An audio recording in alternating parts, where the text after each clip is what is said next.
I know I said 6:10. We're still waiting for the stream to be set up. So as soon as I get the green light, we're going to go on this committee meeting.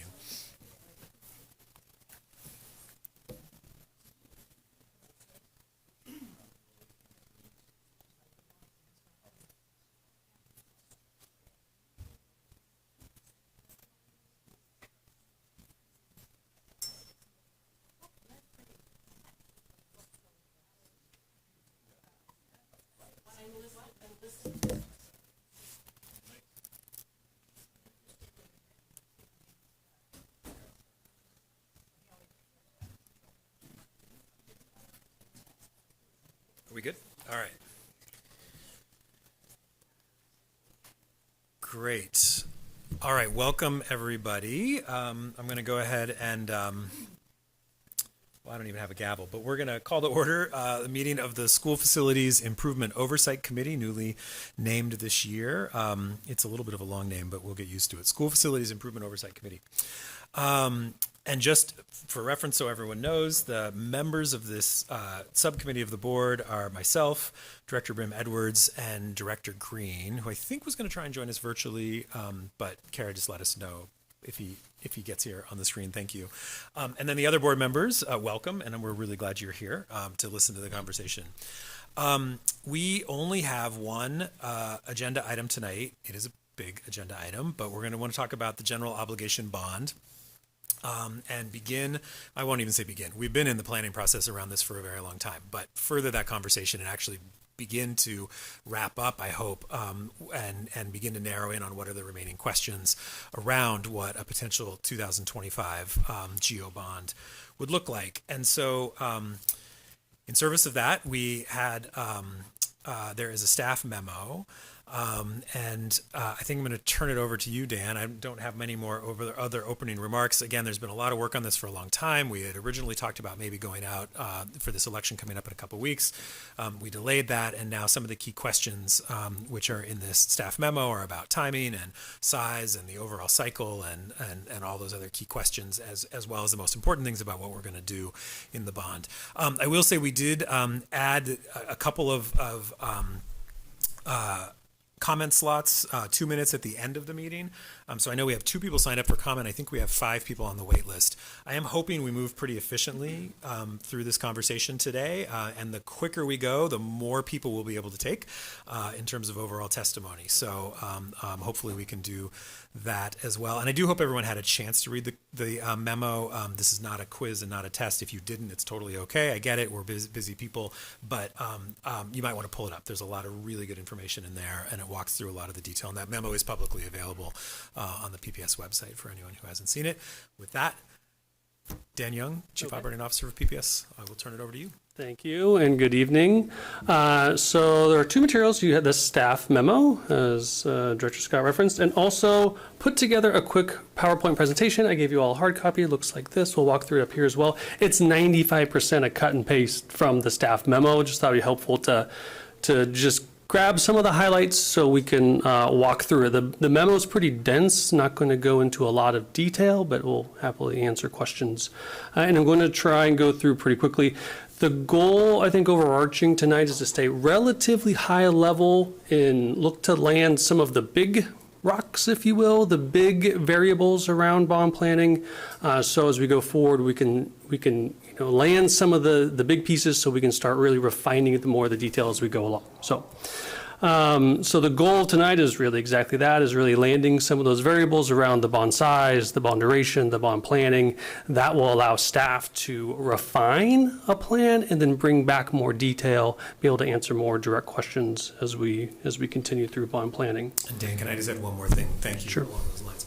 I think I would like to answer those questions, and very specifically, the memo's laid out, I think, really well in terms of running through sort of all those different planning things. And we do get at the very end around some of the specifics, and I know that's what a number of people I think are here to talk about tonight. And I started seeing some emails around it, and I really appreciate that. We're gonna touch on those options tonight, but I think the bulk of the conversation around the specifics I actually want to plan in a future bond meeting, which is also something at the end of the meeting we'll come back to. I want to talk a little bit to the committee and others about a cadence of getting some of these meetings scheduled over the next couple of months so we can solve some of these questions. So again, we'll be going through some of those key issues. There are 3 options laid out. We probably won't dive very deeply into the specifics because we need to figure out these other high-level questions first, and then we'll dive into those at a future meeting. But we will touch on that tonight. So Certainly, if we don't land on the higher level ones, the options sort of become irrelevant. So quick background, we've met 6 times in public meetings since January. It is a very dense topic. There is lots and lots of information in the previous meeting materials. Way too much to go over all tonight, but here are links to those materials. Some of the initial committee and board direction from those meetings included pursuing a larger bond, not a specific amount, but a larger bond, continuing to prioritize the high school modernizations, allocate significant funds to address existing facilities, proceed with planned technology improvements that we have underway, and retain the existing levy rate. So we start in January, relatively small. These are all big numbers, but relatively. And over time, the total bond amount you see increased until where we ended up in June was a total amount of almost $3 billion. So this is sort of our jumping off point for tonight. and I'm going to keep peppering you with little comments, but I just want to be clear. It's where we ended up in terms of needs, sort of immediate needs for the district, right? So Correct. And then the question is how much of those we think we can fit into a bond as we move forward. Correct, yeah, very good. So that's sort of like where we want to start. And the first staff recommendation we have that we want to focus on tonight is a target bond amount between $1.5 and $1.8 billion. The memo's got more detail, but there's 2 components, primary, I think, components here about this total bond size. One is around community support. We do have information that generally there is strong support for PPS to go out for another general obligation bond in the near future. However, that support is dependent upon a number of variables, including what that total size is. And what we've seen or what we've heard is that when that total number gets above 1.5 billion, that overall support starts to noticeably decline.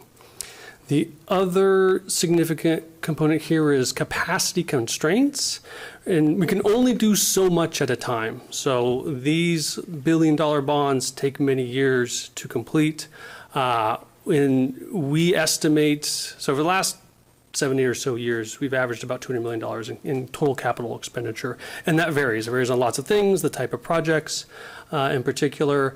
So if we look at a rate between $150 million, $250 million a year, and you take into account the existing capital that we have, the projects that we already have planned, a $1.5 billion bond will take us roughly 8 to 14 years based upon that formula to expend all those funds. A $1.8 billion bond is further 10 to 16 years. What's the upshot there is adding more to it doesn't necessarily mean projects get done sooner. It just elongates those bonds as those projects get done further down the line. Lots of variables there, but because of those 2 components is why we recommend that the total bond planning amount be between 1.5 billion and 1.8 billion. And so we're looking for some feedback from the committee.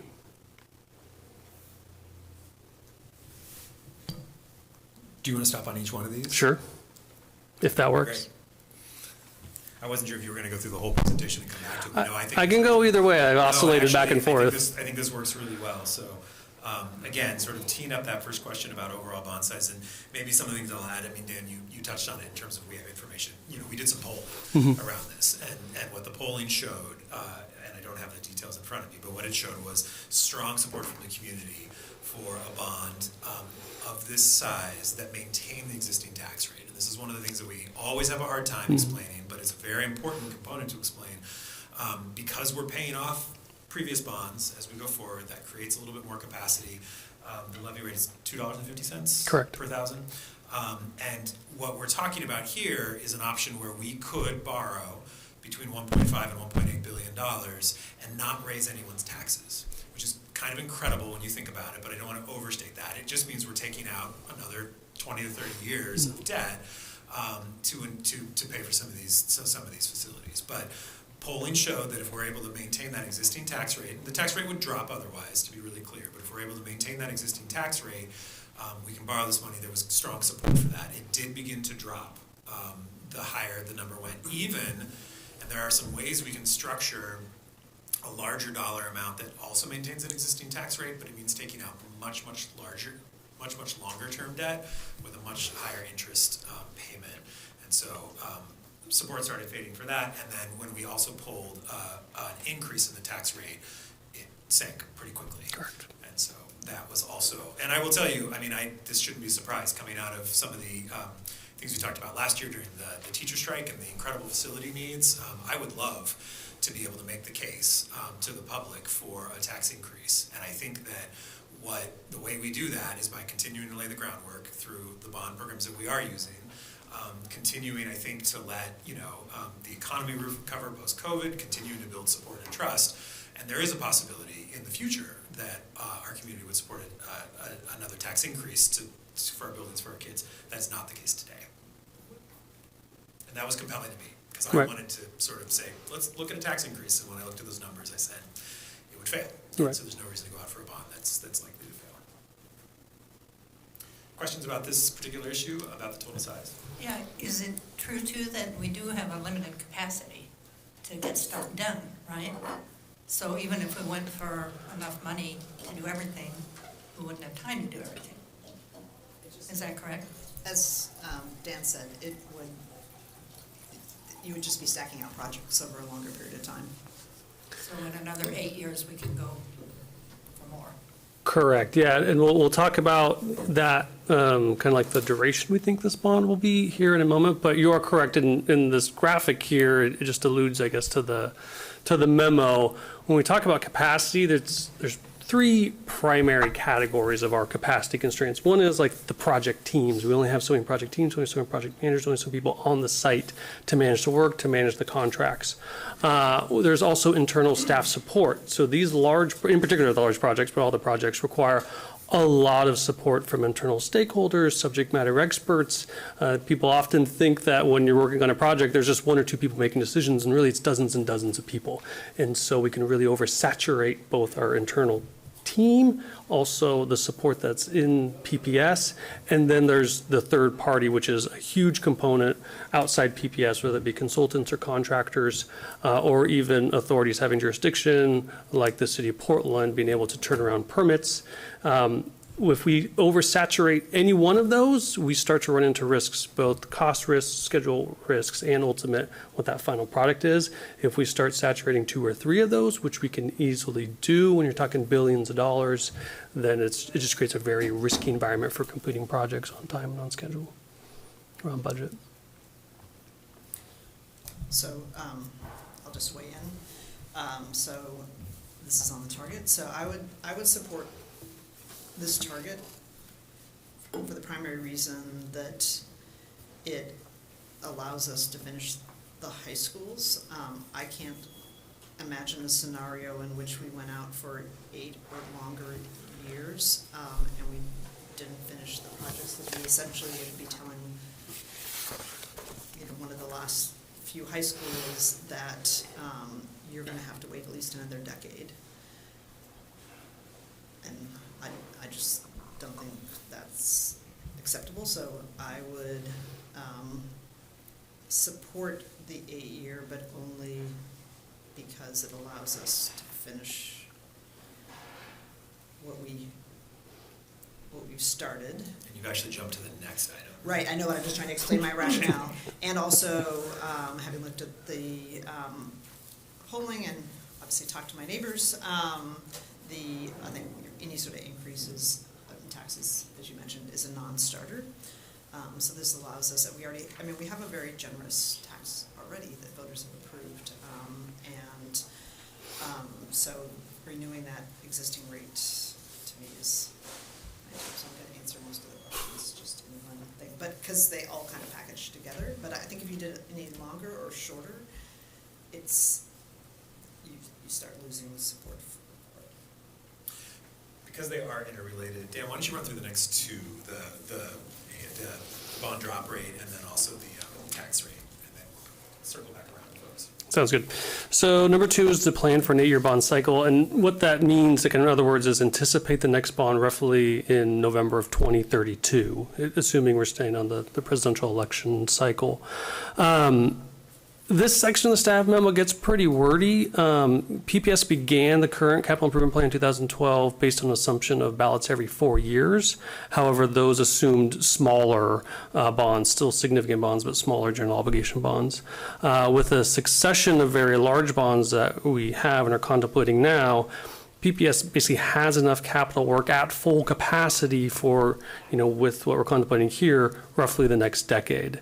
And it's also worth noting that PPS is not required to decide when it's going to go out for a bond again, if referring this upcoming bond, but it does help planning for projects, in particular projects that are reoccurring, such as curriculum adoptions or IT refresh cycles, to know that there's an intention to go out in this amount of time, then they can plan for all those cycles within that specific number of years. It also helps the finance team of how they're going to structure the bond sales. If they know that there's a target for another bond in 8 years, they can structure a reduction in the levy rate at that time, so that future bond isn't necessarily a full levy rate increase. It probably will likely be some increase, but it will help a future bond. So that isn't, you don't have to make that decision now. It's just helpful, and the district can change their mind. The district can also go out for a bond anytime, but if it's in a shorter duration, it's going to be a tax rate increase. Number 3 was about retaining the existing rate. The primary variables when we're looking at financing general obligation bonds is the levy rate, the duration of the bond, and the interest. This is a slide we've seen before, but it's just got more color on it. The 2 options that are highlighted, which are the D1 and E1, they meet the working assumptions of retaining the rate, planning for another bond in 2032, so planning a drop in the debt, and then totaling between 1.5 and 1.8 billion. So these all do nest together, so I think it makes sense to kind of run through and get the committee's feedback on all of those recommendations.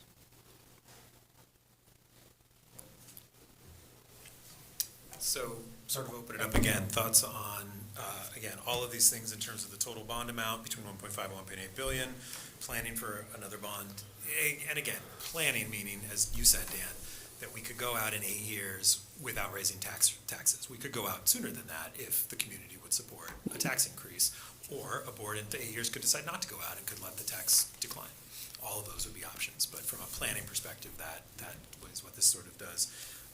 And then the question around the existing tax rate, and maybe that's an easy one. I don't want to speak for my board colleagues, but do we have general consensus on the board that we are looking at maintaining the existing tax rate for this bond referral? I think that's what the community has been loud and clear about, not raising taxes at this time.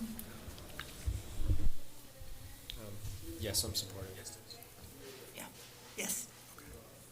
Although I'm looking at these D1 and E1s, and the estimated total interest on those two is really different. We'd have, so why would you do the one with the bigger interest? Just because you get more money? That's exactly right. So the E1 option is for the $1.8 billion. And again, that assumes not increasing the tax rate and then building in a debt rate. I'm not sure what the right terms are. Andrew can probably help me with this. A drop in roughly 2032 that could support another bond in 2032. Lots of variables there. I wouldn't get too precise on the numbers. These are directionally accurate because there's lots of variables, and I know our financial advisors would caution to know that there's lots of decisions that can change or that can be made. But the higher the principal amount, if the structure is the same, then the higher the total interest cost. I would be interested for a future meeting, and I remember this from the previous analysis, and I had Patty's exact question. Proportionally, D1 and E1 seem off to me, and so it would be great to ask Piper Sandler, our financial advisors, just for a little bit more detail. Why is it that a $300 million increase in the principal amount generates such a large interest change, because it looks to me, I mean, the approximate length of the debt, you're issuing 28-year debt instead of 24-year debt, but also with an 8-year drop. I would just be curious. I'm sure there's a good reason for it, but if we could get a little bit more on that. No problem. Can I just ask a really quick question? What was the polling around for for example, the B2 situation, because there's way less interest payments, right, just for a 50% increase? It's been a while since I looked at the polling data, so I don't remember what that looked like. Go ahead. Well, I was going to say, I don't think we polled at that level of detail. What I know we polled at was total amount and then the total amount of interest. And the higher the amount, the lower the support, and then the higher the amount of interest, then the lower support, which makes sense. These are pretty detailed, and I don't think we pulled each one of these examples. Dan, am I right? I mean, the reason why the interest is so low on B2 is because that's a 16-year wait for the next. It's a 16-year wait, and it includes a levy rate increase. If you can see the column, I can't You're even right, with my sorry, glasses. missed that, But I do appreciate it. I also too have not looked at the polling data recently, so I appreciate Director Scott's better recall than mine. Does that make sense? Yeah. Yeah, absolutely. Yeah. And what it just means is, I mean, essentially, if you don't go out for 16 years, you can pay off more of the principal up front, so you're paying, less interest, so. And maybe I'll also just say generally, I mean, this is just sort of more the way I think about this. I mean, I think one of the, as we talk about finding this is really, it's a great chart, because it really walks us through this balance of like, how much do we borrow? How quickly do we pay it back? Those are questions that everyone deals with when you buy a car, when you buy a house, right, when you finance anything. The difference I will say when it comes to public assets is there is a really good reason to finance a public asset, because it is intended to last for decades. And so one of the reasons why, you would never want to take out a 30-year loan on a car, right? But you do take out a 30-year loan on a house, because your house is going to last that long. Similarly with our buildings, obviously, if we have the finances, the quicker we can pay it off, the better. It's lower interest rate, it frees up dollars for other things, keeps tax rates lower.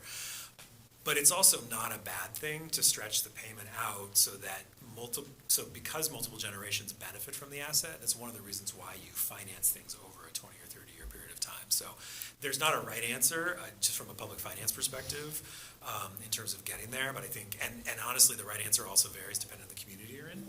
I know there are some, I've been at conferences with some, I will call them just more conservative communities. They don't finance anything. They pay cash for everything right up front.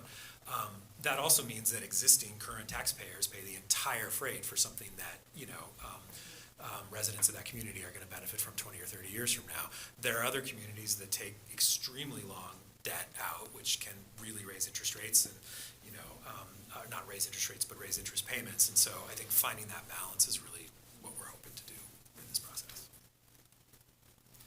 I'm not sure, Gary or Herman, if either of you, I don't see a hand up, just wanted to give you an opportunity on these questions. Yeah, I have a couple questions. I can't find my raise hand button all of a sudden. So, a couple questions. One, I know we talk about the polling. What was the sample size of the polling? I have to go back and yeah. look. Do you know, Danny? I do not know that offhand, but I can. Oh, I can tell you. Believe it or not, I brought the.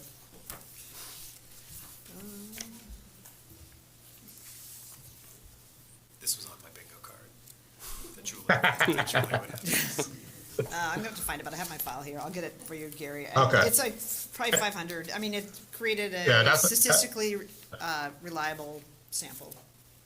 Well, I hear that, and It's, I talked with some. 400 likely voters age 18 or older in the PPS district. Okay. Conducted June 25th to 27th, 2024. It's Gotcha. 4.9%, plus or minus.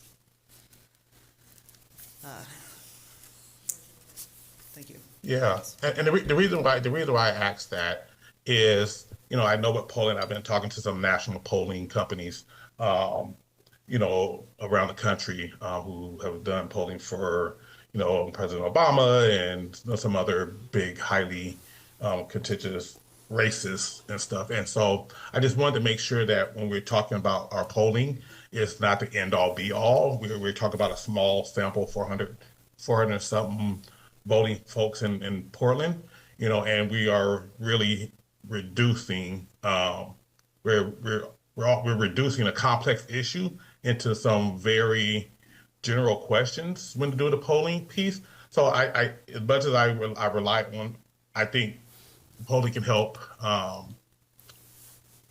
help kind of give us a little insight. I don't want it to be, I hope we don't use it as an end all be all because polling has been wrong as well. When we talk about tax rates, there was a big issue around the bond piece when it first came up about taxes, and the same argument we're talking about now, where people didn't want to have their taxes raised. That came up then, and we still passed one. So I don't want us to look at, not doing something that it can't happen because we're fear of people not supporting or not supporting it. There wasn't support for the first, from my recollection, I could be wrong, but I'm trying to remember the history of the first bond stuff that came out, the one that failed and the one that succeeded. And that same argument was people didn't want their taxes raised, especially the homeowner taxes raised.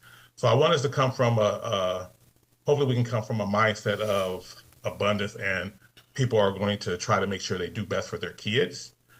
Because we've only had one bond pass. So when we look at historically, even though there's been at the same tax rates, people have supported doing things that's best for their kids or best for the kids in the community.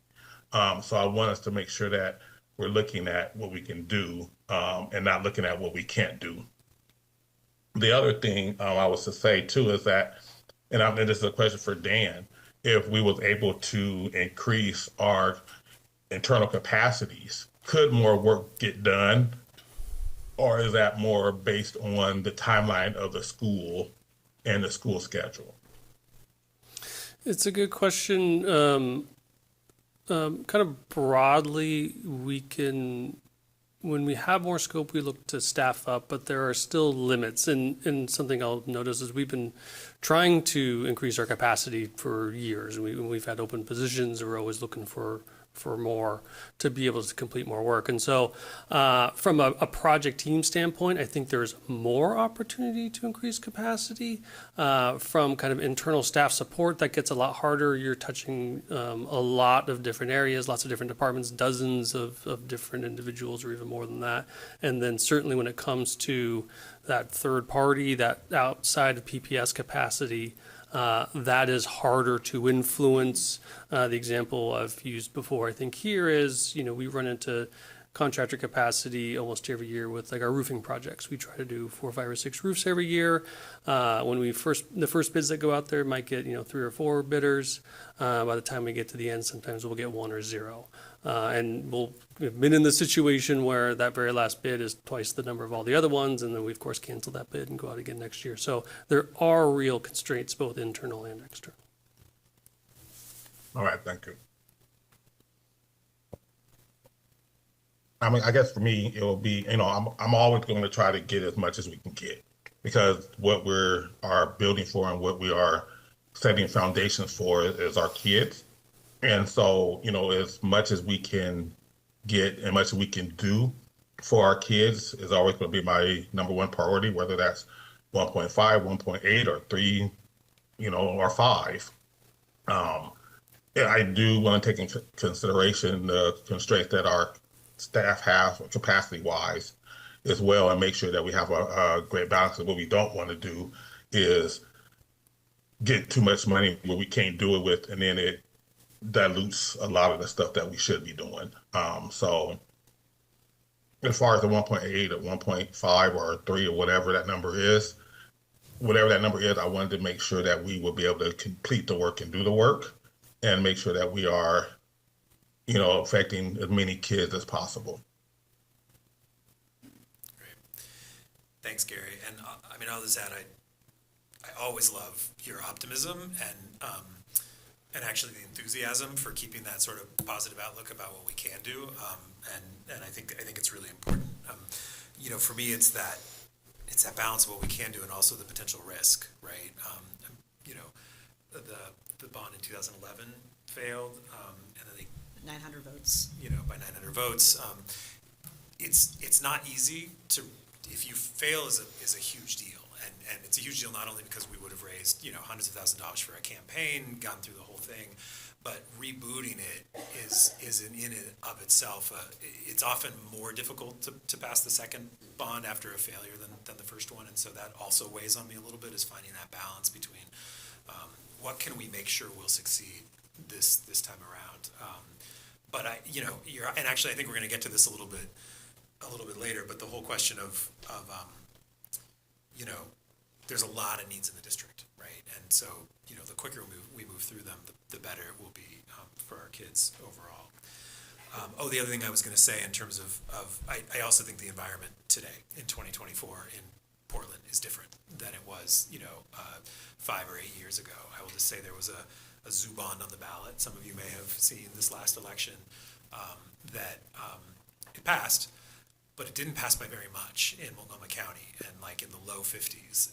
And I will say it was a very small dollar amount compared to the Portland Public Schools bond, like on a per, you know, dollars per $1,000 amount. And we have cute kids, but man, they have cute animals. And it was just, you know, it's a hard campaign for anything, you know. And then that was also an existing tax rate. It did not raise taxes. So those election results are a little bit of a warning sign to me to just, again, be cautious and prudent with what we go forward with. And I'm just saying, I'll say this and then I'll be quiet.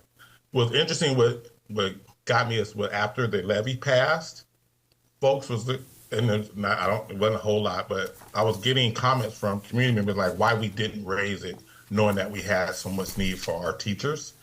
And a lot of people had talked about they would have actually been willing to go up on their property tax. And this is, like you said, these are some conservative folks who owned a lot of property in North and Northeast Portland.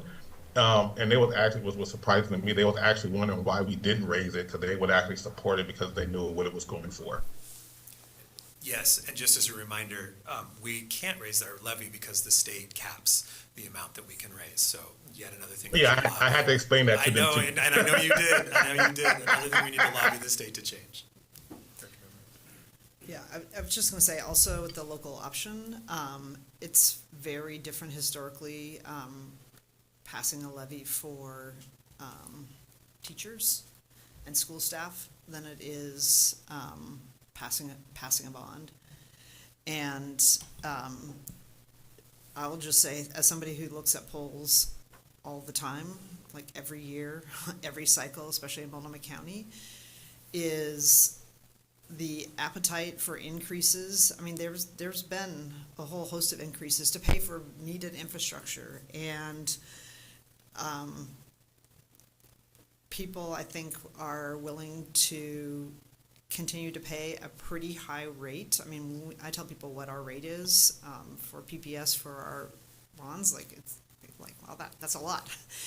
And so the continuation of like paying a fairly high rate is right now where voters are. And to Andrew's point, having run lots of campaigns, like the bigger the number, the more money you have to raise. There's just a whole host of complicating factors. And I'll tell you, having worked on the 2011 bond that didn't pass by 900 votes, that then created a reset, and you know, I was around at the time, a future Cleveland parent, seeing the Cleveland high school modernization go down in 2011 and then not be included in the 2012 bond that passed, and then like you have to wait another 15 years. And the same thing happened with Jefferson waiting 10 years. They were on that 2011 bond too. I think it creates a lot of uncertainty in about what our planning process is and what we've prioritized in terms of long-term facility improvement if we lose a bond and then reshuffle things. I think it actually makes it harder to pass something. Which is interesting because we passed all the bonds except for one. So if you look historically, I understand I understand your fear of, well, if we do this or if we do that and we pivot a little bit, or if we ask for more, it could go down. I understand that fear, but when I look at the actual reality of what's happened, we have always passed the bonds for our schools, except for that one time. I believe that was the first one. And it was only 900 votes. So that could be attributed to communication. It could have been communicated to, you know, uh, get out the vote better for those, or better understanding. So because that's such a small number, it could have been contributed to a lot of little bitty factors. It's interesting that we are not thinking that people will do what they feel is best for their kids, grandkids, and the overall Portland Public Schools or City of Portland that wraps around everybody in this community. You Actually, I know, don't, Director Hollins, I don't think that's a fair characterization. Like, if you're not willing to pay more taxes, I mean, we have an affordability issue in the metro. no, I'm not saying that. No, I didn't say that. I didn't say Well, that. like, people will do what's No, I best, didn't- and I just think also people have, especially if you live in Portland and in Multnomah County, there are enhanced level of taxes on just about every revenue stream. I mean, we have a payroll tax, we have income tax surcharges, we have vehicle registration fees that are higher than everywhere. You're speaking to the else. choir. I got you. I understand that. I'm not saying that people are not having tax fatigue. I'm not saying that at all. I'm also saying though that people sometimes dig deep down for their community and their kids as well, just like we have dug deep down for all the stuff that we have on our tax roll already. That's all I'm saying. I think my biggest takeaway was from that poll was that there was not an appetite to raise the tax rate because for the reasons that you mentioned. We have a really, really high tax rate in Multnomah County. We've got the preschool for all and all the other revenue streams. And we're still doing well by our community with those 400 representative community members that are representing all of Multnomah County or all of Portland. I'd rather err on the conservative side on this because I want it to pass, and I want it to pass at at a current tax rate. Great. I feel like it's probably not appropriate to make a joke about if we only knew people at Multnomah County or Metro who could deal with those damn taxes. Yeah, Andrew. Yeah, Julia. Dan, can you take us into the timing I think either one of us were there when they happened. Yes, so this is the last sort of like the big four variables that we wanted to see if we could coalesce around, and this is when to ask voters for authorization. This is partially come up. We'll go back a little bit. So the original plan was aiming for November of this year. In June, there was a pivot to look at May of 25. There's some information in the staff memo about that. It's still tight. You know, you're always going to want more time, but there's a lot to get done between now and what would be a May ballot measure. So some questions have come up about what an alternative would be, and that would be to aim for the November of 25 instead of the May of 25. And so the memo gives some pros and cons of those, which I won't get into here, other than to say, you know, the big pro of moving to November is it just allows more time to develop the package, to engage the community, to do some more kind of high-level district-wide analysis. The con is significant in that the Ida B. Wells and Cleveland High School modernizations, they are already in design, and they are partially funded from the 2020 bond for planning and for early design. They would run out of funds before November of 2025. Therefore, those projects would effectively have to be put on hold, or some other very creative solution would have to come up. So that would be the con. The staff recommendation is to proceed with May of 2025 and wanted to get the committee's feedback. So I really appreciated this part of the memo. I think you did a really nice job of laying out very objectively sort of the benefits of potentially waiting as well as the costs. Mm-hmm. And there are potential benefits of waiting. For me, the cost of delaying sort of the work that's already been done on Wells in Cleveland was significant, and that is both in terms of maintaining our momentum, right? We had talked about November 2024, we delayed it, I think rightfully, to next year, but I think wanting to keep up the momentum and wanting to keep momentum on those schools and those efforts, as well as Jefferson too. And actually the other pieces as well. I mean, it was Cleveland, it was Wells, it was Jefferson, but even the ERP project and some of the technology and curriculum projects, we could probably bridge that gap, but it gets harder the longer we wait. So for me, that was convincing in terms of May 2025. I think the committee should also, and the entire board should talk about, there are electoral considerations which staff don't take into consideration, but we should. The May ballot is May 2025 is arguably a little bit harder than it would have been in November 2024. It tends to be a smaller electorate, lower turnout. It's a little bit older, more homeowners, but may be easier than November 2025, which is an off-year November election. So I don't know what else would be on in November 2025, but there's not a lot on the ballot at that point. But sort of open it up for thoughts on the timing. I'm supportive of May 2025. And it should be noted that in the 2017 bond also had money for, it was like, I think, $1 million for both Cleveland and Ida B. Wells. And then in the 2020 bond, when only Jefferson was in, 20 million apiece was put into Correct. Yep, both of those. correct. So we've had two bonds that we're planning for those two. I don't see a reason to. I mean, to me, when I look at the list, and we're actually making the list shorter, not longer, and we should be able to do that. And I mean, from my perspective, this is going to be sort of an essentials bond, and it seems like, I mean, we know what the essential work is, and we should move ahead. I don't think we should delay. I mean, just my experience over the last 25 years is, for example, coming out of the 95 bond, there was just like one thing after another that like, oh, we can't go out for a bond because we've got X, Y, and Z happening, and pretty soon there wasn't a bond until 2011.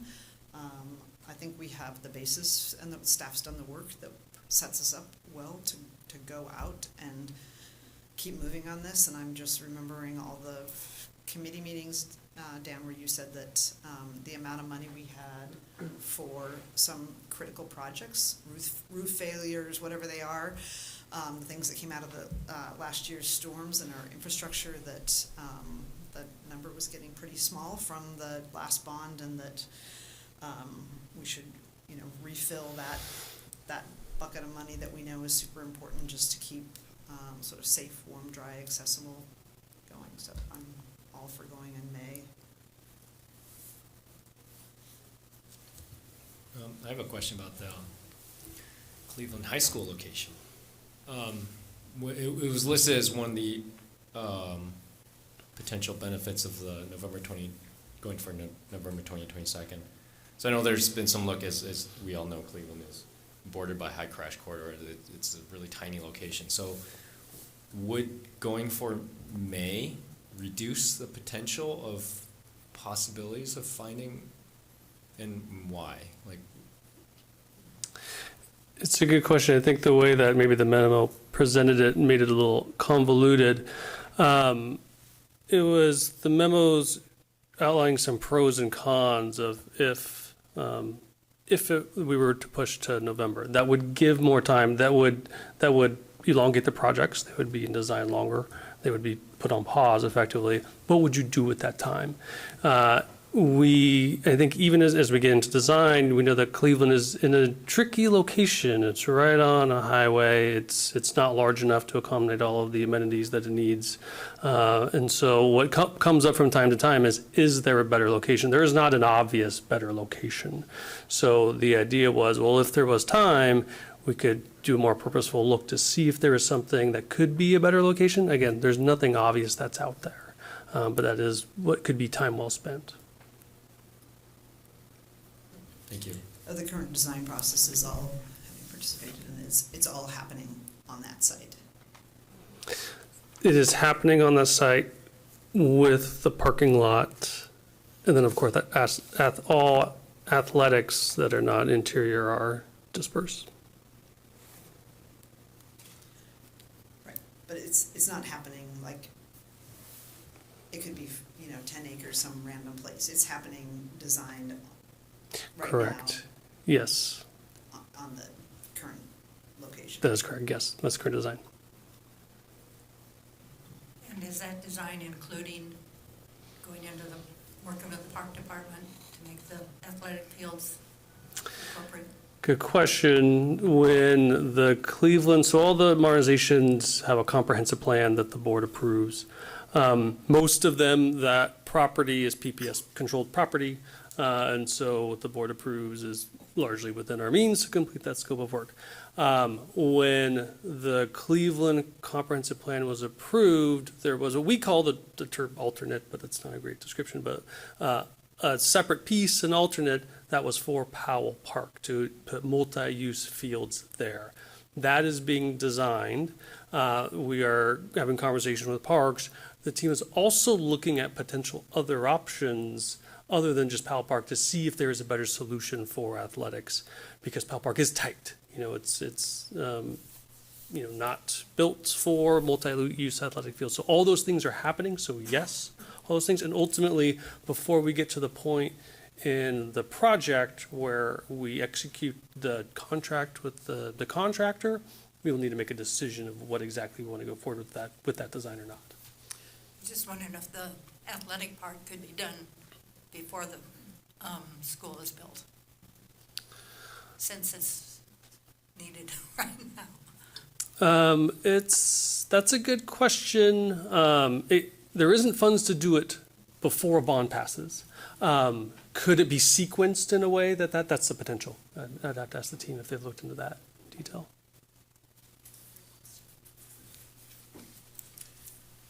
I'll just say, having been around, I'm sorry, just as long as we're in athletics, having been around the last several bonds is, I think one of the things with the pressure to make sure that the school-based learning environments were done is the sort of ed specs around how do we create equitable playing fields for all, especially in those high schools that have more compact or are adjacent to the city. So I'm thinking Grant, Benson, Lincoln, is we kind of left that till later, and it's turned out actually to be, I think, if I were doing it now, it's like, I think we should try and do things at the same time, because trying to do it later, as Director Green knows, trying to catch up with what Roosevelt should have got which is,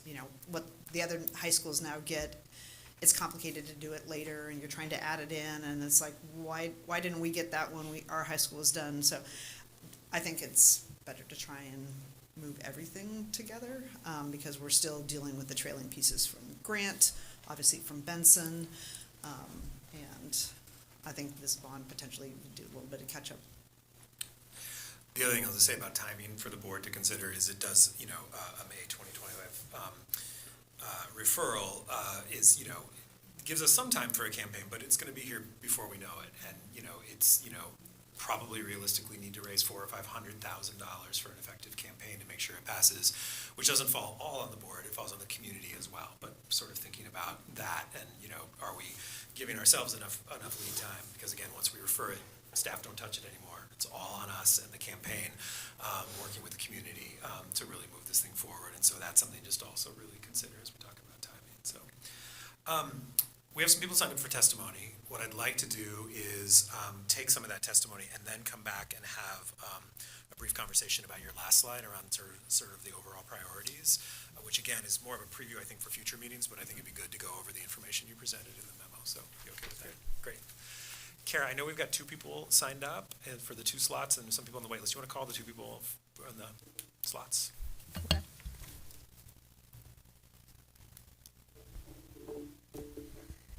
Kimberly Hildebrand Faust and Emily Swanson. Yes, you can come right up here to the and Again, we'll have 2 minutes, and I think the lights will come on, and so it'll blink red when your 2 minutes is done. And at that point, if you could just wrap up your last sentence, that would be great, and we'll start the time when you begin. Thanks for being here tonight. Sure.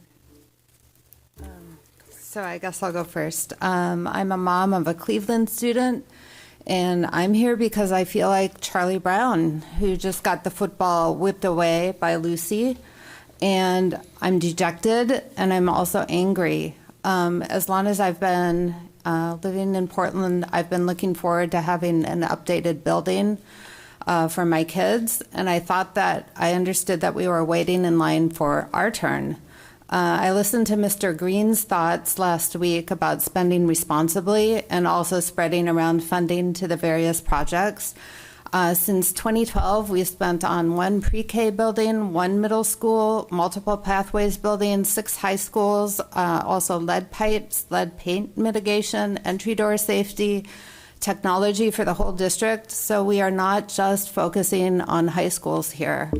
But what really motivated me to speak today were Mr. Holland's comments that perhaps we should pivot to other priorities now. But we're still waiting at Cleveland, and we've been voting in good faith to fund everybody else. So the condition of Cleveland is dire. We have collapsing ceilings in the cafeteria and the library, and we have mice in the cafeteria. The building is hard to navigate. It requires students to go inside and outside the building to get to different classes. And I challenge anyone to find their way around the building unassisted. Heating and cooling is a real problem. And in addition, some classrooms are stocked with furniture that's appropriate for 5th graders. So it's even uncomfortable for me. My son is 6 feet tall. He has an hour and a half sitting in a little tiny desk that's good for 5th graders.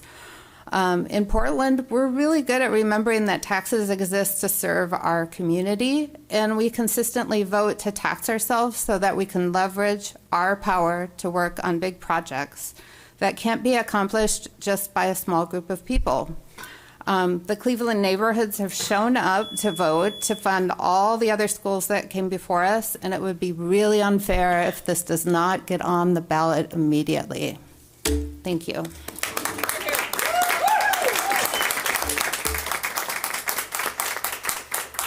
Thank you. Go ahead. Hi, my name is Emily Swanson. I'm going to share my time with a student, Josh Ponfract. I have 3 kids, 2 who are at Cleveland right now and 1 who's a future Cleveland student. When my eldest was in preschool, I learned that Cleveland High School was in terrible shape and that it was going to be on the bond and we were going to vote for it. So that by the time he was in high school, he would get a modernized high school. It was one of the worst schools in the district, continues to be, and it was set to be one of the very first ones replaced because of that. And here we are. He's a senior. He'll never get a modernized high school. I voted for that bond. I have voted for every other bond, every other levy. If you're a Cleveland parent, could you raise your hand? And have you voted for those bonds? Yes. Okay, thank you. And that is because we have an expectation that we will get our high school next, keeps being next.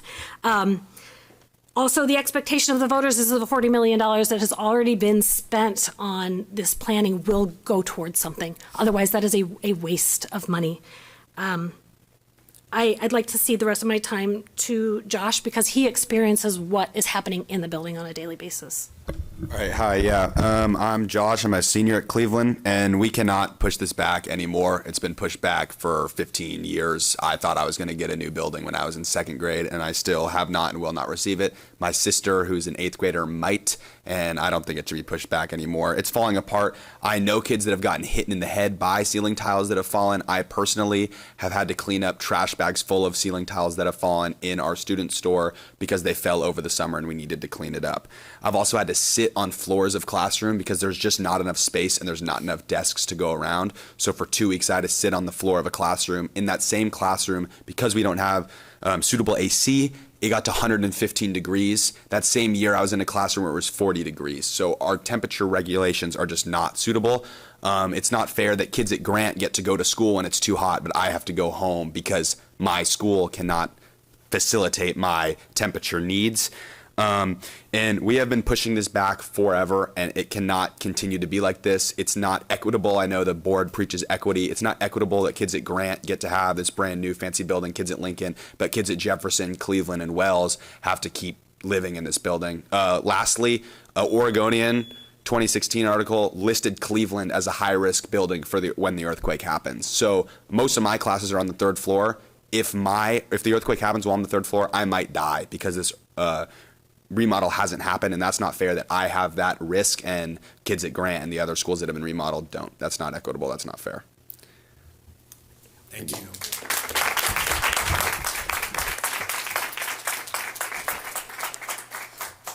Kara, I know, just so everyone knows, we added a couple of slots to the committee for testimony. We almost never get anyone, so I was surprised not only have two, but also some wait lists. So if it's okay with my committee colleagues, I'd like to call some of the people off the wait list. And I apologize if you're not here because you were told that you were waitlisted. But Kara, can you go down the wait list and see if any of those folks are here? Yes, I'll call all 4 people that are on the wait list, and then whoever's here can come up. Virginia Laforte, Susie Pontefract, Nikki Trueblood, Julia Blattner. Are any of those folks? Great. Fantastic. Practice reading fast. Good evening, and I'm going to ask, as we do in PPS, that we are culturally responsive and racially equitable. It's not going to work for me. I do not speak fast. I come from an indigenous background, so I will try for 5 minutes, and that's going to throw me off. So I'm going to ask for not that. Is that okay? Yeah. Yeah, I would just also ask you to make time for other folks to testify. Yeah. That we also want to finish up our conversation. Absolutely. You can stay with that. Oh, yeah. Yeah. It's not 15 minutes. I can promise that. Do you want to go first? Sure. Okay. Good evening. My name is Nikki Trueblood, and I'm Ogallala Lakota. I'm a product of PPS, and as in my mother, who attended Cleveland High School after moving from the Pine Ridge Reservation. Like her, I walked the same hallways, often as the only Indigenous student in the room. Now, as a staff member at Cleveland, I serve as the college coordinator. I've worked on the modernization. This is my second time around. I work on the climate team, the suicide prevention team, and advise the Native Student Union. Most importantly, I'm a parent of a second grader in PPS who, like me, knows what it's like to be one of the few Indigenous faces in the room, and one day will attend Cleveland. Cleveland has been passed over for modernization for too long. This isn't just about fixing a building, it's about addressing the systemic neglect that our BIPOC, special education, LGBTQIA+, and low-income students continue to experience. As a student, I was dismissed by a counselor without anyone taking the time to understand my story.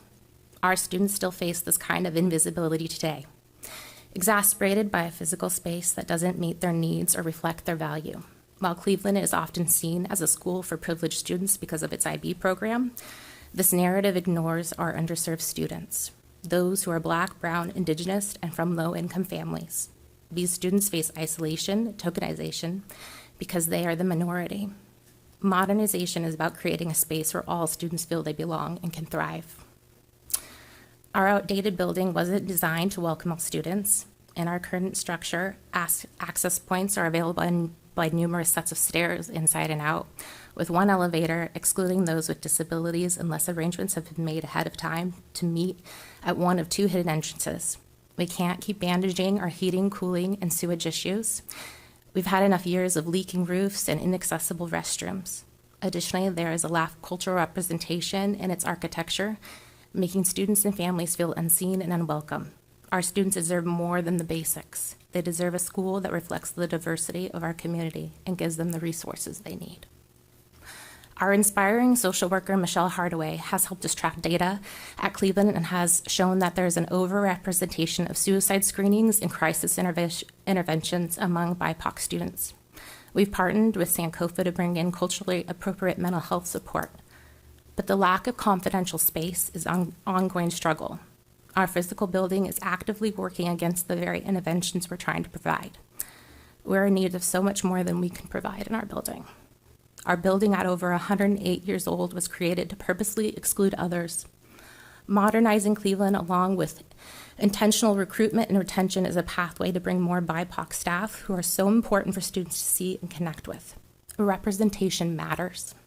Students need to see educators who look like them and understand their experiences. We can't attract and retain diverse staff if we don't have a building that shows we value their work and their presence, if we don't move away from intentionally exclusionary design. Our students, especially those from marginalized communities, have carried the weight of fighting for these updates. Even though many of them won't benefit from the improvements, they're advocating for it.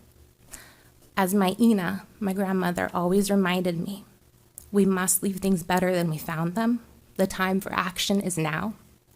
I ask you to prioritize Cleveland High School and the upcoming May bond proposal. Our students have waited long enough, and the harm caused by further delays is unacceptable. We must use our resources wisely, ensuring that taxpayer dollars are spent in ways that benefit our students and community. Thank you. Thank you.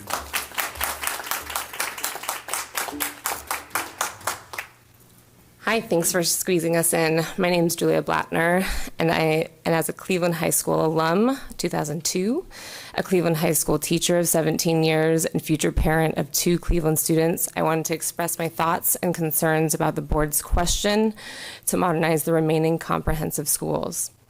When working in education, in order to ensure success, one of the top priorities is building good relationships with those who you directly are connected to. In building good relationships, there must be trust, and that trust is cultivated over time. The public community voted on the previous bond and trusting in the school board's long-term plan of modernizing all high schools in order to impact the largest number of students. Although you all, as the current board, are not beholden to agreements of past board members, if this board chooses to pivot from the original plan, it will in fact erode any of the trust the public currently has in it. I hope that I and the community can continue to trust the board to make the right decision to go through with putting the modernization of the last 2 high schools on the May ballot. If the current board goes back on the original plan, what faith will the general public have in voting for future bond measures put forth by the board? Secondly, for all of the high schools that have been modernized or are currently under construction, those buildings meet the current minimum ed spec requirements of today versus Cleveland High School, which was constructed in 1916, meets the ed specs from 108 years ago. For a district that prides themselves in equitable practices, I worry that the board is making the decision that the population of the remaining 2 schools does not deserve those same minimum requirements. For example, students who graduate from Cleveland and Wells will not have access to the state-of-the-art STEM and CTE resources, as well as access to the much-needed wraparound services that these other schools have access to in their community spaces. Students who are graduating from schools that lack modern resources and technology are graduating with an ever-growing deficit of skills and tools in comparison to their peers at modernized sites. Another issue that is of glaring concern is that there is a direct correlation between the modernization of buildings and student enrollment. Year after year, Portland State's student enrollment projections for Cleveland have consistently underestimated our actual participation. By not modernizing these last 2 comprehensive schools, the board is virtually ensuring the decline of these schools' overall enrollment. As board members representing and currently enjoying modernized facilities in their catchment zones, I am hopeful that all board members will, in the words of Director Hollins, dig deep down and fully support the modernization of the remaining 2 high schools and see this plan come to completion through the May 2025 bond. Thank you. Thank you.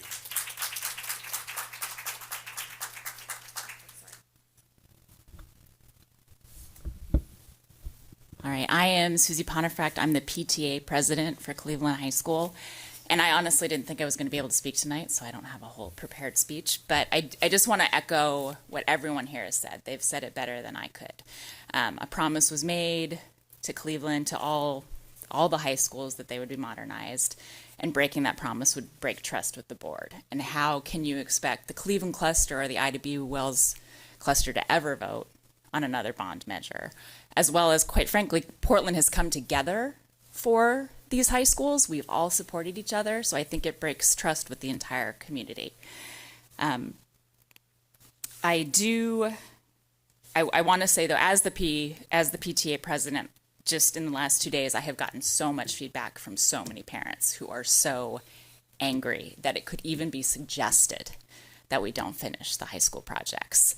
I think a lot of letters have been written, comments have been made, and I just want to reiterate, I mean, it is a very real issue for our schools, and as everyone has said, it's an equity issue. Are Cleveland kids and IDB kids not as important as Lincoln and Grant kids?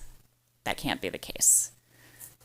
So I appreciate, I also do want to commend the board though on the work that has been done on the high schools so far. It has been incredible. The amount of community outreach that occurs, the planning, I have so much respect for the board, and quite frankly was shocked that something like this could even come up. So I do appreciate that you all continue and keep the promises that were made, because even though the first promise was made 15 years ago, every time a bond comes up for the schools, that promise is remade, right? We're all voting because we know our school will be next. So it wasn't just a promise one time 15 years ago. It's a promise that's been made again and again and again. Thank you for the time. Thank you.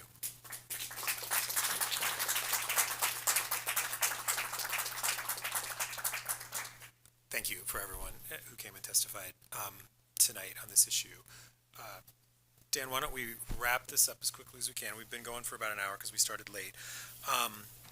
If you could run through this last section of the memo and the options that staff have put together, and then I'm going to give a little time for response, and then I'll sort of wrap up on what I've heard tonight, and we'll talk about next steps on where we're going from here. Oh, and actually, Director Hollins has his hand raised, so before you go, Dan. Thank you, Director Scott. So I want to at least address what I know not only emails I've been receiving, but what I heard tonight as well, and I want to try to clear up some things. One, using Cleveland was just as an example. It wasn't something I was saying that they need to not do it or not modernize Cleveland, or whether it was Cleveland or IDB Wells or Jefferson. I just use them as an example. I do believe, just like the gentleman, the student said, that we have so much need that's out there. We have so much needs in schools that are over 100-something years old, and a lot of those needs are schools that are not ready for an earthquake. So it's not just Cleveland students who could be at risk of losing their lives. It's all the elementary schools. It's a lot of the elementary schools, a lot of the middle schools as well. And so because we have that big need, I was using that as an example of how can we look at modernizing or working on all those schools as well to make sure that we are protecting all of our students and all of our kids from whether it's heat in classrooms or coldness in the winter, air conditioning, all those things that we have such a big need for. And so Cleveland was just an example, but I want to make sure that it's clear that we have so much need, we have so much facility maintenance that has to be done, and it's imperative that we recognize that, and it's not Cleveland versus this school or Jeff versus IDB Wells. It's all of us, and there's a big need that we have to fill. And I was just trying to figure out how do we fix all those needs, because it doesn't matter if Cleveland gets done and we have an earthquake and some of the elementary schools is crumbled, or some of the middle schools is crumbled. We have a need that we have to get done. So I was just using Cleveland as an example, but we do have a need, and I was trying to figure out how do we attack most of it as much as possible, whether it's and this goes back to the bond number, whether it's a $2.5 billion bond or a $5 billion bond. But the goal of it was to make sure how can we get all of our kids the needs that they need at this time. Thanks, Gary. Okay. So let me preface this. I think in hindsight, this probably would have been a better visual if I had put the last option that the committee looked at in June, where it was the $2.9 billion. And what the intention was here is, if we're going to go from an option that looked at 2.9 billion down to something in the 1.5 to 1.8 range, there's going to have to be some hard decisions made around priorities. And so the intention here was to kind of show a couple options that were maybe two of the poles, if you will. I mean, there's an infinite number of options when you're looking at scopes this big. But option 1 and number 2 were kind of like looking at two pretty dramatically different priorities, and then option 3 being something that's in the middle of those. It's also somewhat presumptuous around the things that we've already covered today. There's some scopes up here that are in all three of them. I don't think anyone believes that any one of these are going to be that final product, but it's more of like trying to get, ultimately the board will make decisions on the scope and refer the bond. Where is the board or the committee leaning so that staff can start to hone in on their efforts and be more precise about what we refine and what other information we bring back to the committee. So hopefully that gives a little more context to what you see here. Great, thanks. I'll just open it up myself and then let other folks comment if you want to. I actually, again, as I've said a few times, what I appreciated is how clearly you sort of lay out those trade-offs. I will just tell you, I don't like the trade-offs. I like option number 1. So, and for, a variety of different reasons. I mean, and people have testified tonight here, and just again, to clarify, this is all in the memo, but if folks haven't had a chance to read it, option 1, finishes up Jefferson, does Cleveland and Wells, so finishes all the high schools. Which then, doesn't leave a whole lot. It leaves money for educational technology improvements, so curriculum, ERP, some other things in there, and then, $150 million for physical facility improvements in other buildings. Which sounds like a lot. It doesn't go that far. I mean, one of the things that during the heat event, I think you were quoted as saying that an HVAC retrofit is like $10 million per Correct. building. We have 80 some schools, 83, 85. Yeah, we have over 100 buildings. We've got 85 schools. Right. And I would add on top of that, it's not a great idea to put AC in a building that you're going to remodel or modernize in a few years. That's not a great investment either, because that's part of it. And that is one of the advantages. All our high schools, not all of our high schools, the high schools we've done so far have air conditioning. And as we move through this, we're going to find that. What was really compelling for me about this section of the memo was it just shows the need in our district. And we've talked about this for years. I won't go into a lot of detail tonight. There's decades of neglect that predates anybody up here. It's not just around schools. This is true in our bridges and buildings and roads and everything else where they were built. We didn't maintain them, and now they are failing assets. The good news is that the district actually has a plan. We have a long-term facilities plan that spells out how we get out of this. It is going to take a long time, and I'm actually I'm with Gary in the idea of if we can speed that up by 10, 15, 20 years, like that's a really good thing for our students. It's a really good thing for the community. I think it's also unrealistic to think we're going to be able to fix everything in 5 years. We're not. It's going to take decades. But we actually are on a path, and getting the 6 high schools we've done, almost 7, we'll have 9 hopefully after this next bond, is a huge investment in that infrastructure, and every student in our system will benefit from that.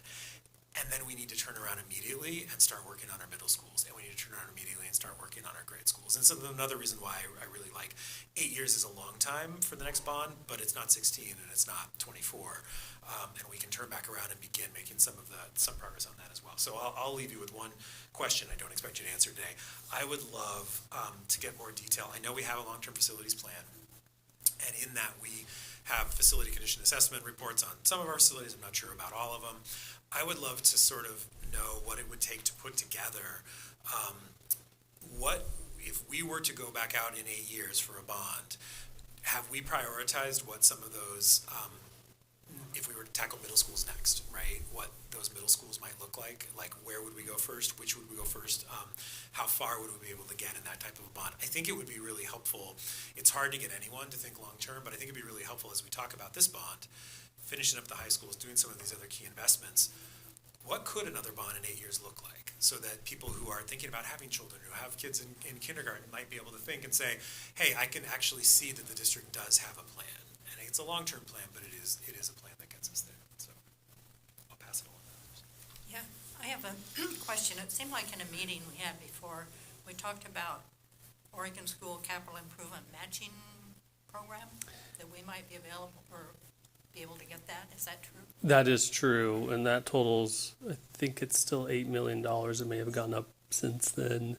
And so what it does is when we pass a general obligation bond, if we're eligible, they match up to that amount. And we have gotten it in the past. We were not eligible, if my recall is right, we were not eligible for it in 2020. We are eligible for it again in May of next year. Okay, and so as far as like fixing roofs and air conditioning in other buildings, that can't happen for another 8 years?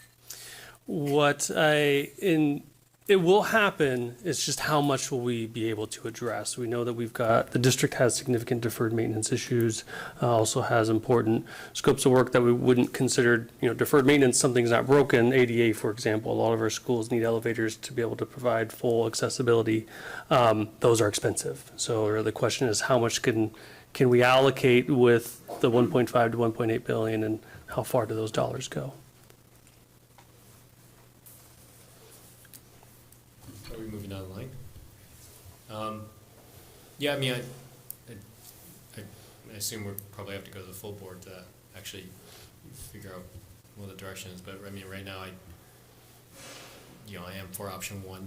And one of the big points I think that's very important is that having, especially Cleveland, which is teetering and breaking apart. I think it's much more dire condition than probably IDB Wells, but I don't want to. But my question is, if for option 3, and again, this is just a question, does that mean I'm assuming Cleveland is in worse shape than Wells, that would mean that we wouldn't be able to do Wells for another 8 years at least, right? Correct. What option 3 illustrates is providing more funds for facility improvements, but less for the modernizations. And so the assumption, and there's a little more detail in the summary, but is that the additional funds for Jefferson would be included, and enough funds for one of the 2 schools that are in design, but not both of them. Right. So my preference would be for option 1. My question is, never mind. I just solved it in my head. Some math. Yeah, so one of the things that's the reason option 1 is important, I think is a good way to go, is because if we've seen every time we modernize a high school, we see an uptick in enrollment, and we do have an enrollment problem in Portland, and having, especially the Cleveland area, it's a very diverse area, but there are also a lot of wealthy families, and those families can choose private school, and to be able to draw them back would be huge.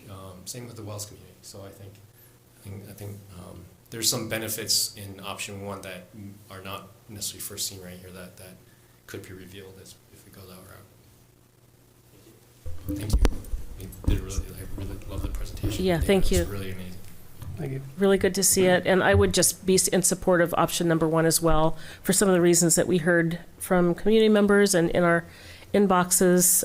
We made a promise to the public, not we, but the school district did, and I think it's important to finish those modernizations that include finishing Jefferson and completing Wells and Cleveland. Thank you. So, from somebody who's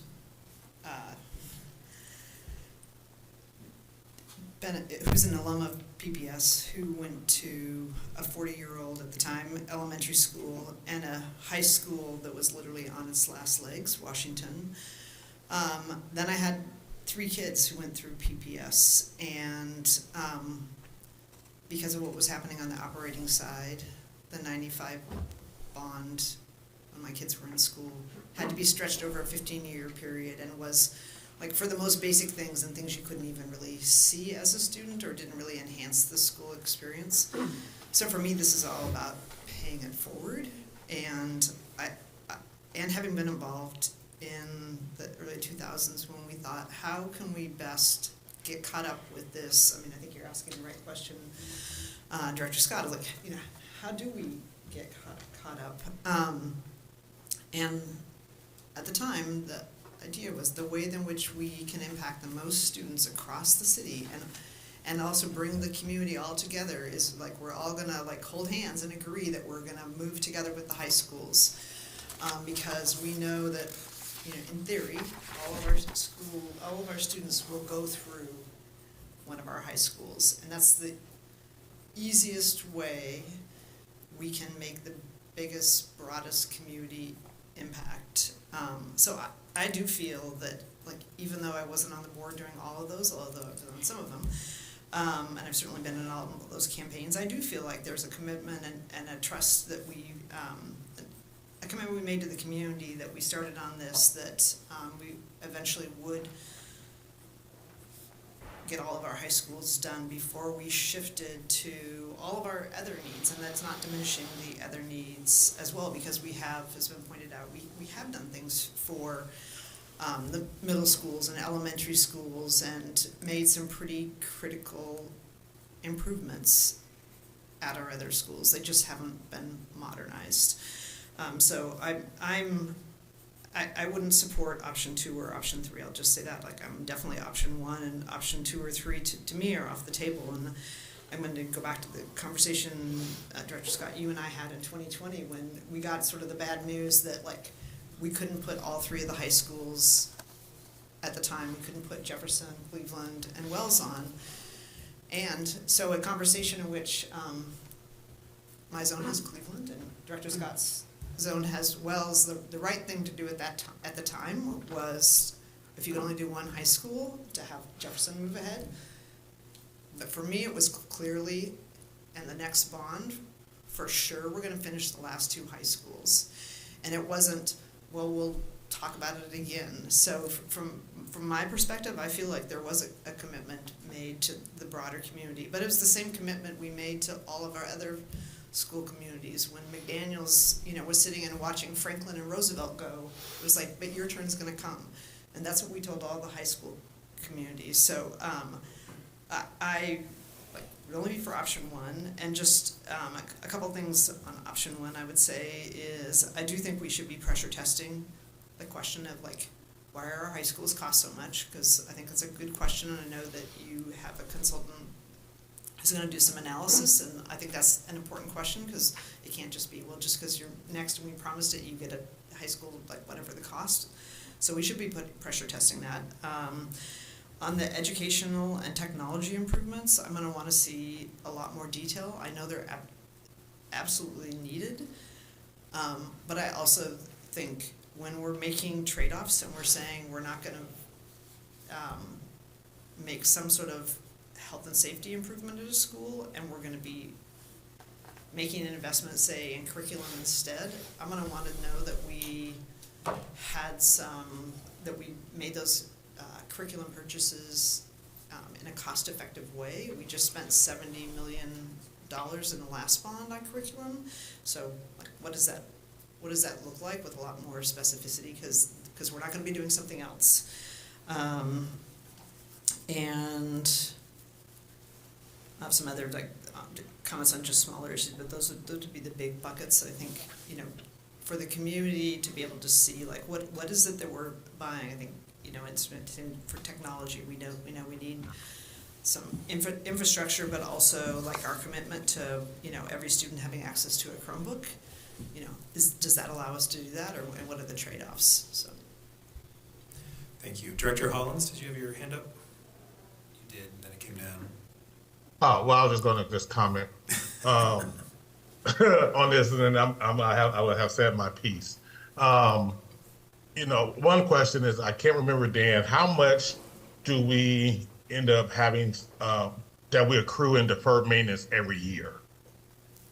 I want to say it was like $100 million that we incur every year on deferred maintenance.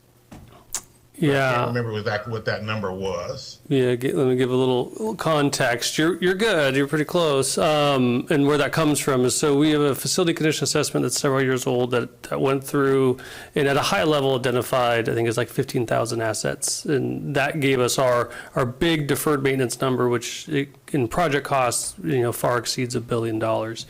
In addition to fixing things that are already broken or things that are past their useful life, we also have any organization that's got, facilities, needs to address ongoing capital renewal. So even newer buildings require upkeep. The rule of thumb for that, kind of like the general rule of thumb, is about 3% of replacement value. The PPS's portfolio or wide replacement value is something north of $4 billion. That equates to roughly $100 million or so a year to just do regular upkeep, not addressing the things that are already past their useful life. Does that answer your question, Director Hollins? Absolutely. And so my comment is going to be to our board, well, as we are, and I am all for making sure we get everything that was promised to the community for that to get done.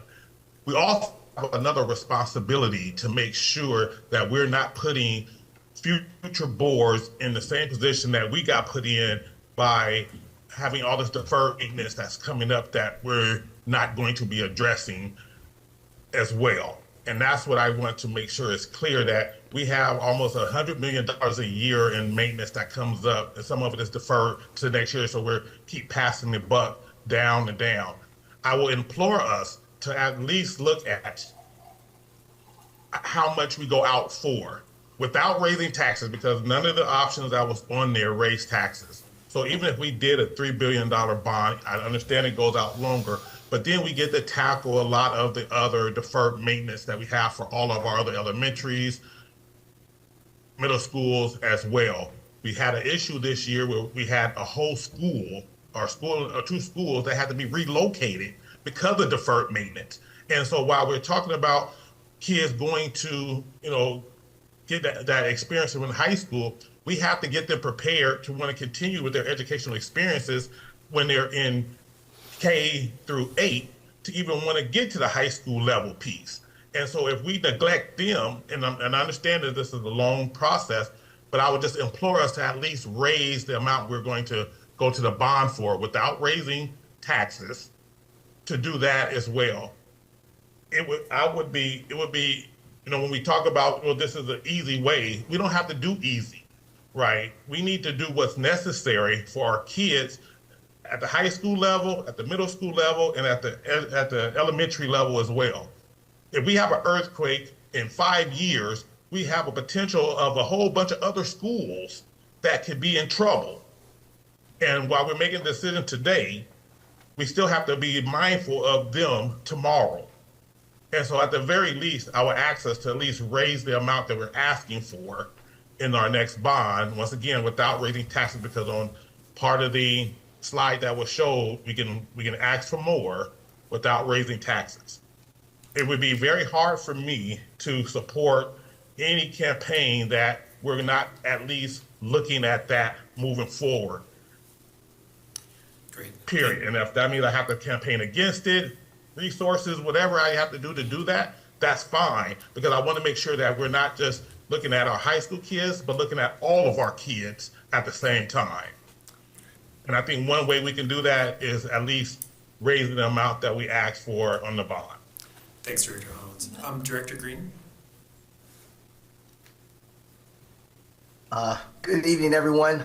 Again, I apologize for not being able to be there in person, but I want to also make sure that I've been listening and that I do chime in just so that everyone has a clear understanding of exactly what it is that I'm thinking in regards to this.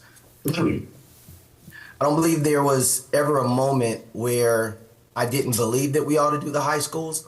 I think I believe what I was trying to bring to the table is that we have a lot of other schools within our system that also need love and support. And I believe that it's absolutely imperative for us to bring up this conversation to the broader community so that the broader community has an opportunity to hear and to weigh in on why we are considering some of the things that we are considering.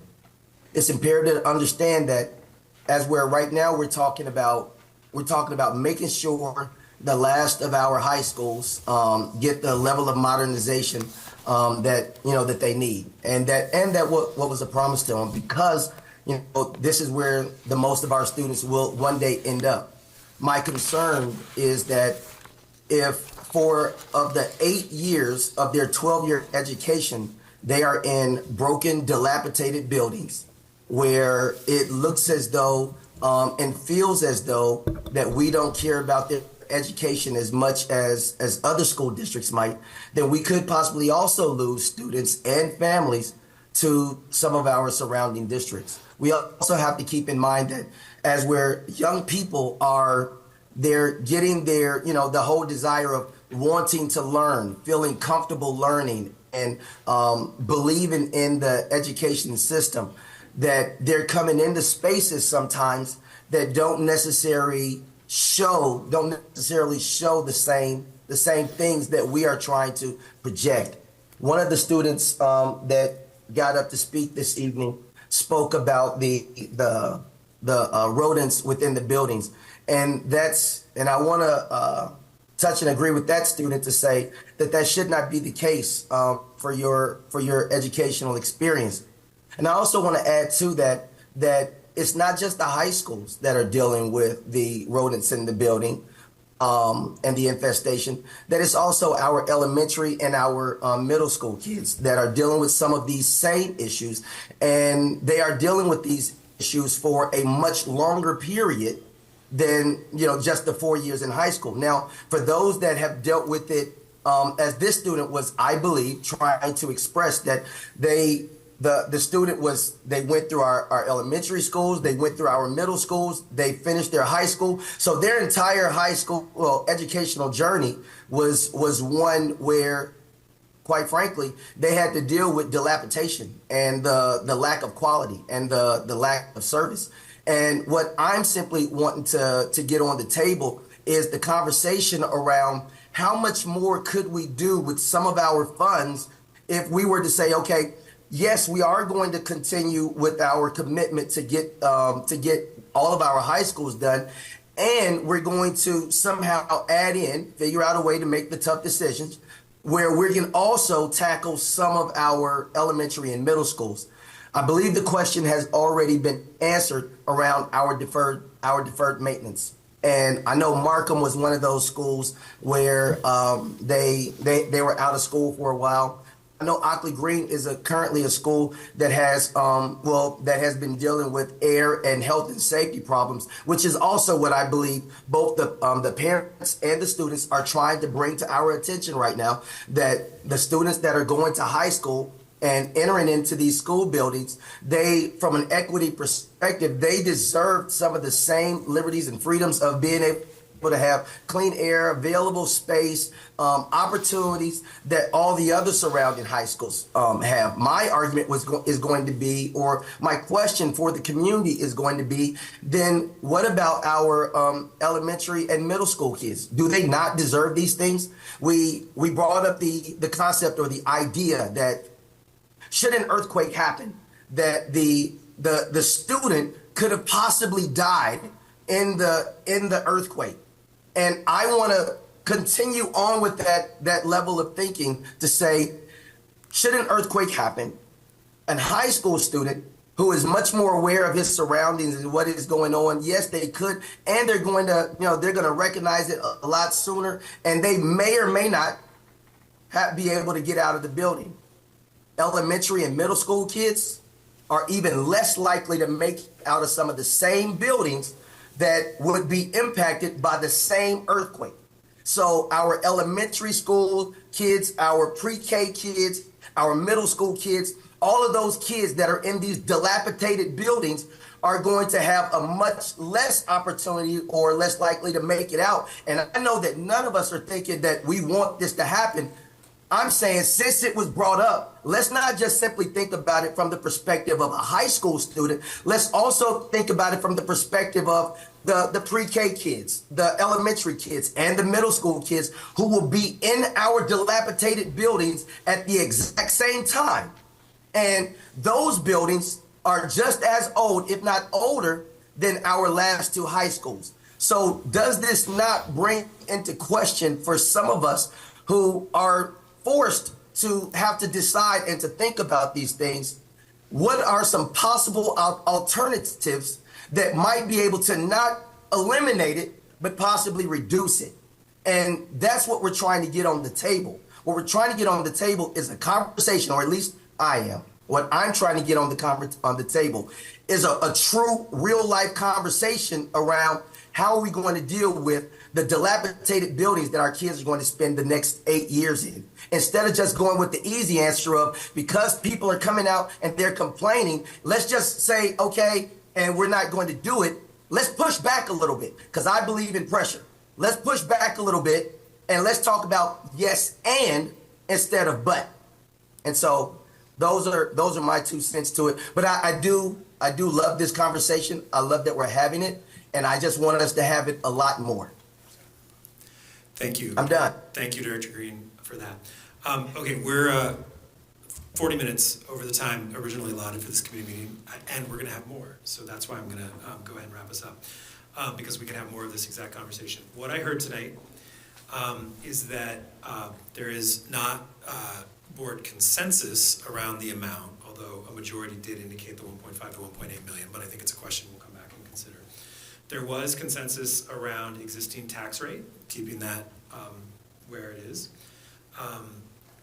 There was a general consensus around May 2025, and I think the total dollar amount and the overall cycle for the next bond are somewhat related. So we can put that on for another meeting as well.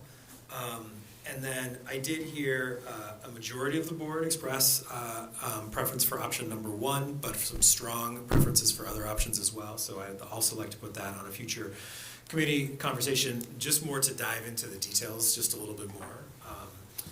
And really, yeah, Dan, I'll just tell you this because you happen to be sitting up there. I would love to dive into more of the details of, and I think the committee and a future meeting in terms of each one of these, just breaking them down a little bit more, sort of what's, to Director Edwards' comments around what's in the technology, what's in the deferred maintenance, what does that include, the curriculum conversations, and then the high schools as well.